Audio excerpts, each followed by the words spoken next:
الحمد لله رب العالمين والصلاة والسلام على سيد الأنبياء والمرسلين أما بعد فأعوذ بالله من الشيطان الرجيم بسم الله الرحمن الرحيم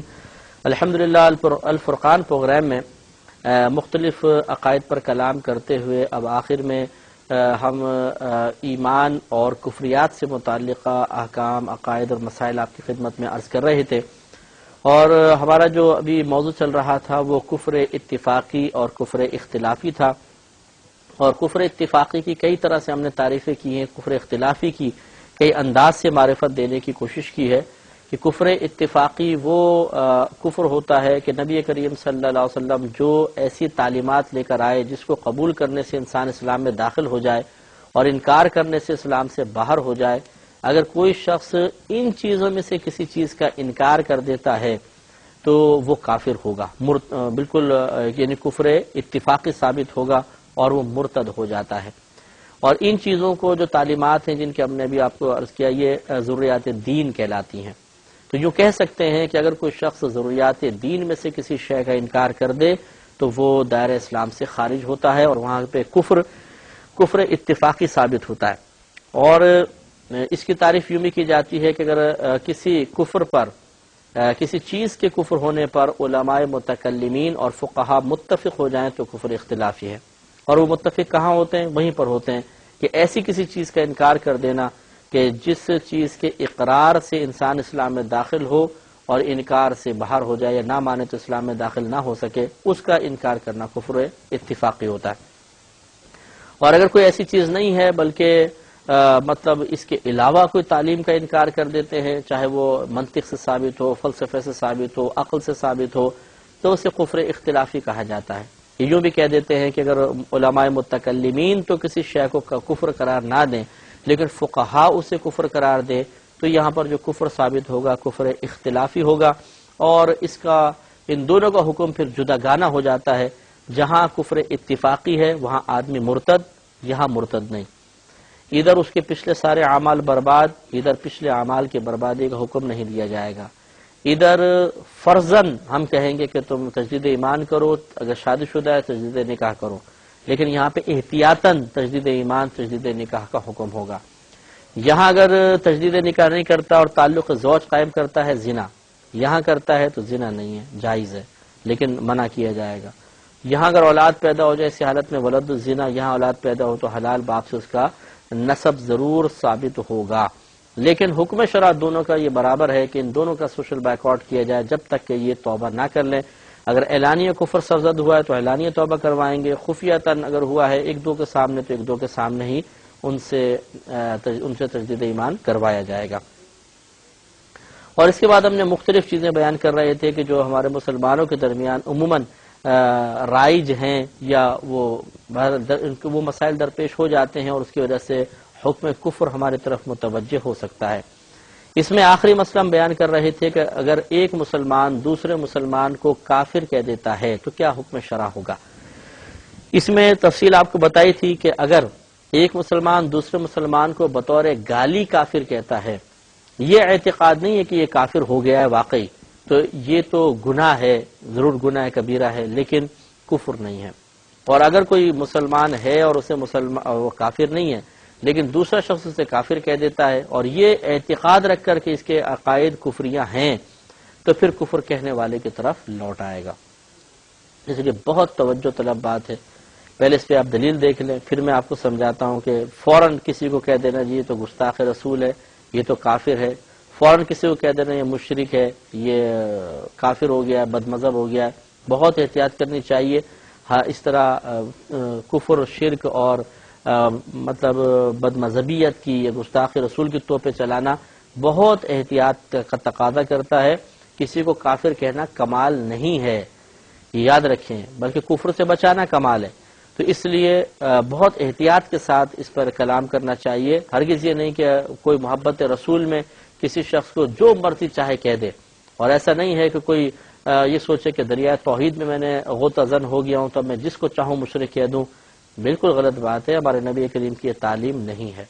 پہلے یاد رکھیے کہ دیکھیں در مختار فقہ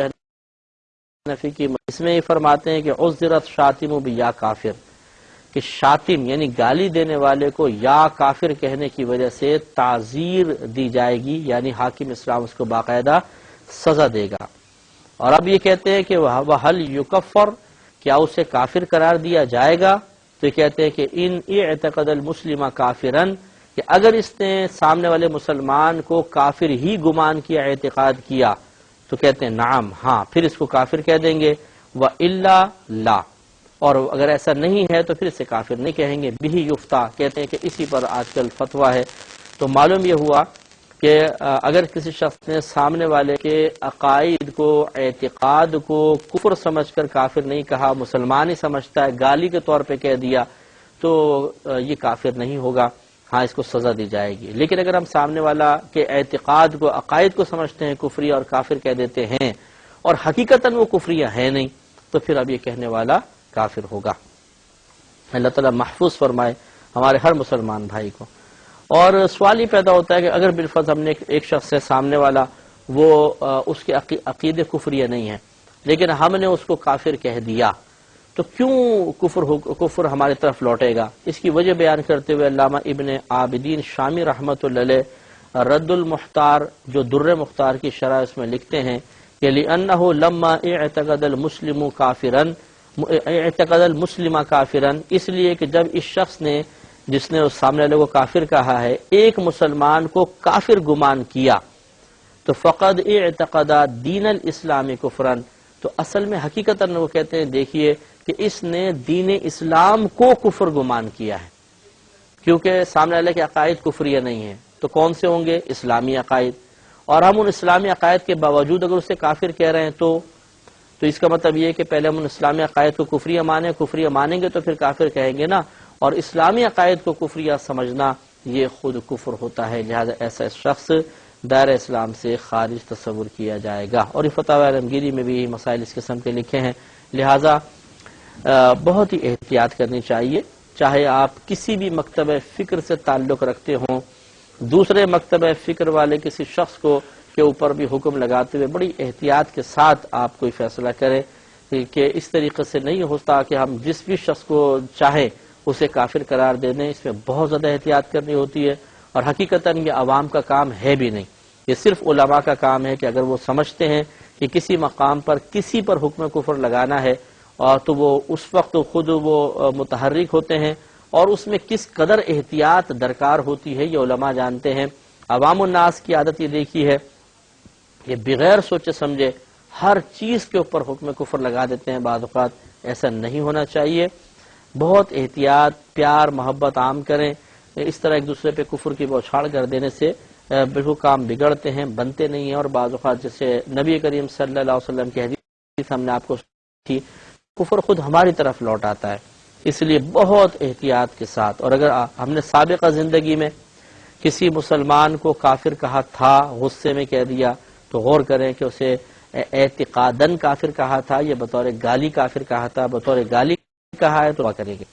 تجدید نکاح، تجدید ایمان کی حاجت نہیں ہے، لیکن سامنے والے مسلمان بھائی سے بہرحال معافی مانگنی چاہیے، اور خدا نخواستہ سامنے والے کو کے اعتقاد کو غلط گمان کر کے کافر کہا، جس کو اعتقاداً کافر کہنا کہتے ہیں، تو پھر غور کریں کہ کیا واقعی اس کے اعتقاد کفری بھی تھے کہ نہیں تھے۔ بعض اوقات ہم ایک چیز ظاہر کو دیکھ کر فوراً حکم لگا دیتے ہیں، حقیقتاً ہم تحقیق نہیں کرتے ہیں کہ کسی کیا عقیدے ہیں، تو پھر ایسی صورت میں حکم ہماری طرف لوٹے گا۔ اگر یہ ثابت ہو جائے سابقہ زندگی میں کہ کسی مسلمان کو اعتقاداً ہم نے کافر کہہ دیا تھا، تو اللہ تعالیٰ کی بارگاہ میں توبہ کریں، تجدید ایمان کر لیں، تاکہ آخرت میں گرفت نہ ہو۔ ایک مسئلہ یاد رکھیے کہ یہ بھی ہے کہ غیر نبی کو اگر کوئی انبیاء علیہم السلام سے افضل تصور کرے، افضل کہہ دے گا،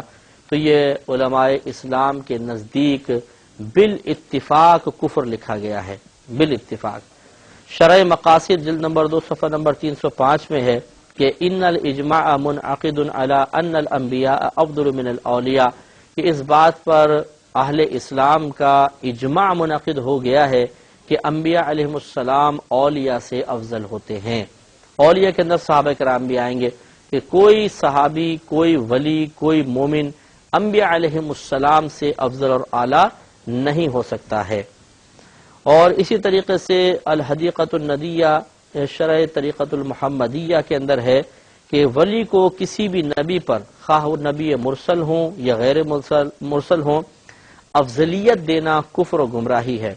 اور یہ کہتے ہیں کہ ایسا کیوں نہ ہو کہ اس میں ولی کے مقابلے میں نبی کی تحقیر کا پہلو نکلتا ہے، اور اجماع کی مخالفت بھی ہے، کیونکہ نبی کے ولی سے افضل ہونے پر مسلمانوں کا اجماع ہے۔ تو دیکھیے جتنی بھی یہ بڑی بڑی کتابیں جن سے عقیدے جن میں عقائد کے بارے میں حکم شرع لکھا ہے،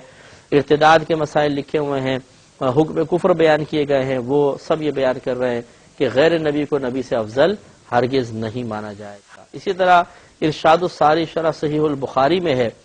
کہ یعنی یہ کہتے ہیں کہ نبی ولی سے افضل ہوتا ہے، اور یہ امر یقینی ہے، اور اس کے خلاف کہنے والا کافر ہے، کیونکہ یہ معاملہ ضروریات دین میں سے ہے۔ شاید آپ کو یاد ہو ہم نے شروع میں آپ کو بتایا تھا کہ ضروری نہیں ہے کہ ضروریات دین کے ثبوت کے لیے کوئی نص قطعی درکار ہو، کہ آپ کہیں کہ لائیے قرآن کی کس آیت سے ثابت ہے کہ غیر نبی کو نبی سے افضل نہیں قرار دیا جا سکتا۔ تو یہ بات چیزیں ایسی ہوتی ہیں جو عقلاً ثابت ہوتی ہیں۔ نبی جو ہے، نبوت سب سے اعلیٰ منصب ہے، سب سے بلند و بالا منصب ہے، تو یقینی سی بات ہے کہ اس منصب کا حامل جو شخص ہوگا وہ بھی تمام سے بلند و بالا ہوگا، تو نبی سب سے افضل اور بلند و بالا ہے۔ تو عقلاً بھی اس دلیل کے اندر اگر آپ غور و تفکر فرما لیں تو اس پہ اب نص قطعی وارد ہونے کی ضرورت نہیں ہے، ماننا پڑے گا کہ غیر نبی نبی سے مفضول ہوتا ہے، اور نبی غیر نبی سے افضل اور اعلیٰ ہوتا ہے۔ لہذا اگر کوئی مثال کے طور پر یہ کہے کہ آپ کے گھر میں کہ آپ کا بیٹا آپ کے والد سے افضل ہے، یا آپ کا بھائی والد سے افضل ہے، تو یہ بری بات ہوتی ہے، کیونکہ والد کے لیے تحقیر کا پہلو نکلتا ہے۔ اسی طرح اگر کوئی امتی کو نبی سے افضل کہے کہ یہ نبی سے بھی افضل ہے، تو یہ غلط ہوگا، اس میں کفر اتفاقی انہوں نے لکھا ہے کہ مرتد ہو جائے گا انسان، بہت ہی احتیاط کرنی چاہیے۔ اب اس میں یہ بھی یاد رکھیے کہ میں ضمناً ایک بات عرض کر دیتا ہوں کہ جب یہودیوں میں سے بہت سے لوگ مسلمان ہوئے تو ان میں علماء بھی تھے، عوام بھی تھی، ان کے ہاں جو بعض روایات تھیں جو بنی اسرائیل جو قوم تھی، اور یہ کیونکہ یہود بنی اسرائیل ہی تھے، یہ کہلاتے ہیں، یہ بنی اسرائیلی ہیں، تو ان میں وہ روایات سینہ بسینہ منتقل ہوتی چلی آ رہی تھی، انبیاء علیہ السلام کے واقعات، قصص وغیرہ۔ تو جب وہ یہود مسلمان ہوئے تو وہ جیسے مسلمان رات میں گیدرنگ ہوئی، بیٹھے، کوئی واقعہ سنایا تو انہوں نے اس کو بیان کیا، تو وہ جو بنی اسرائیل کے واقعات پر مشتمل روایات تھیں انہیں کہتے ہیں اسرائیلی روایات۔ ان اسرائیلی روایات میں بڑا رطب و یابس ہے، اور اس میں ہماری شریعت کے خلاف بہت سی باتیں ہیں، کیونکہ بہرحال وہ تو ان کے قصے تھے۔ تو اب اس کا حکم شرع یہ ہوگا کہ یہ دیکھا جائے گا کہ کون سی اسرائیلی روایت قرآن و حدیث کے موافق ہے، کون سی نہیں۔ جو بالکل مطابقت رکھتی ہے اس کو بیان میں تو کوئی حرج نہیں، جو نہ مطابقت رکھتی ہے نہ مخالفت، اس سے اعتراض کرے، بچے، بہتر ہے۔ اور اگر کسی اسرائیلی روایت میں کوئی صریح ایسی بات بیان ہو گئی جو ہمارے عقائد اسلام سے ٹکراتی ہوگی، قرآن و حدیث سے ٹکراتی ہوگی، تو اس کا انکار کرنا فرض، اس کو بیان کرنا یہ سخت گناہ ہوگا، بعض صورتوں میں حرام، بعض صورتوں میں کفر بھی ہو سکتا ہے۔ لہذا اب توجہ میں اس طرف لانا چاہتا ہوں، تھوڑا سا غور و تفکر فرمائیے گا۔ بعض اسرائیلی روایات آپ کو ایسی ملیں گی کہ جس میں مثال کے طور پہ ایک عام امتی ہے اور وہ موسیٰ علیہ السلام سے افضل ثابت ہو رہا ہے کہ اللہ تعالیٰ کے ہاں اس کا مقام مرتبہ زیادہ ہے، اور موسیٰ علیہ السلام کو اللہ کی طرف سے عتاب نازل ہو رہا ہے کہ آپ نے اس عام آدمی کے لیے جو مطلب یہ ہے کہ اس کو ایسا کیوں کہا، ایسا کیوں ہوا۔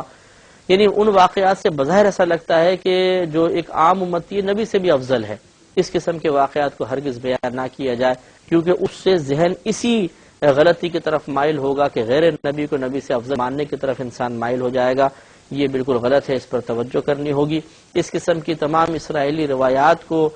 بیان نہ کیا جائے، اگر کوئی بیان کر رہا ہو تو اس کو سنا نہ جائے،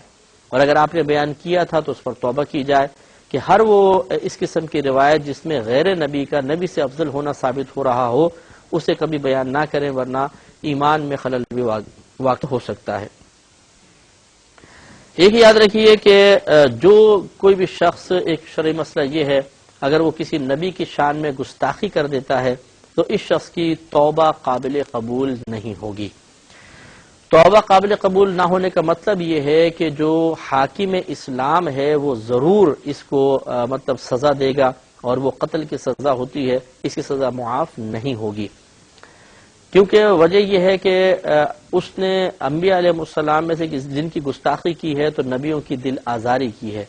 اور اس نبی کی دل آزاری نبی ہی معاف کر سکتا ہے، دوسرا کوئی معاف کرنے کا اختیار نہیں رکھتا ہے، اس لیے وہ سزا کا مستحق ہوگا۔ بڑی اس میں احتیاط کرنی چاہیے، کسی بھی نبی کی شان میں کوئی کلمہ ایسا نکال دینا جو غیر مناسب و ان کی شان کے لائق نہ ہو، اس میں بہت زیادہ احتیاط کی جائے گی۔ ایک مسئلہ بھی یاد رکھیں کہ اگر کوئی شخص اس بات کا عقیدہ رکھے کہ قرآن پاک میں زیادتی کمی ہو سکتی ہے، اس میں کوئی تبدیلی کر سکتا ہے، تو یہ بھی صریح کفر لکھا ہے کہ یہ ایسا شخص کافر و مرتد ہو جائے گا اور دائرہ اسلام سے خارج ہوگا۔ اس کی وجہ یہ ہے کہ اللہ تعالیٰ نے قرآن عظیم میں ارشاد فرمایا، پارہ 14 سورۃ الحجر ہے، آیت نمبر 9 ہے کہ اِنَّا نَحْنُ نَزَّلْنَا الذِّكْرَ وَإِنَّا لَهُ لَحَافِظُونَ۔ اللہ تعالیٰ ارشاد فرماتا ہے کہ بے شک ہم نے ہی اس قرآن کو نازل کیا اور ہم ہی اس کی حفاظت فرمانے والے ہیں۔ تو جب اللہ تعالیٰ خود اعلان فرما رہا ہے کہ ہم اس کی حفاظت فرمانے والے ہیں، اب کوئی بولے کہ نہیں قرآن میں تبدیلی ہو گئی، تو گویا کہ اس نے اللہ تعالیٰ کے اس فرمان کا رد کر دیا، اور گویا کہ وہ معاذ اللہ ثم معاذ اللہ یہ کہہ رہا ہے کہ اللہ تعالیٰ نے غلط کہا، جھوٹ کہا۔ تو اللہ کے فرمان کو غلط کہنا، اللہ تعالیٰ کے فرمان کی طرح سے انکار کرنا، اللہ تعالیٰ کی طرف جھوٹ کی نسبت کرنا، یہ کفر ہے، لہذا ایسا شخص دائرہ اسلام سے خارج تصور کیا جائے گا۔ تو اس لیے ہمارا عقیدہ تو یہ ہے کہ قرآن میں ایک حرف کی تبدیلی بھی نہیں ہو سکتی ہے، جیسا اللہ تبارک و تعالیٰ نے قرآن نازل فرمایا ویسا قرآن قیامت تک رہے گا۔ ہاں یہ ہو سکتا ہے کہ مطلب پرنٹنگ میں غلطی ہو جائے، یہ یاد رکھیں کہ پرنٹنگ میں غلطی ہو جائے، کوئی سپار صفحے آگے پیچھے ہو جائے، یہ تبدیلی وہ تبدیلی نہیں ہے، بلکہ مراد ہے الفاظ نکال دینا، جان بوجھ کے بدل دینا، الفاظ آیات کو نکال دینا، حروف میں کمی بیشی کر دینا، یہ غلطی اگر کوئی جان بوجھ کی خباثت کرے گا بھی تو یہ قائم نہیں رہ سکتی ہے، فوراً ختم ہو جائے گی۔ اگر کوئی اس کا قائل رہے کہ یہ قائم رہے گی تو وہ گویا کہ تبدیلی کا قائل ہو گیا، اور یہ کفر ہے۔ انشاءاللہ اس پہ تفصیلی کلام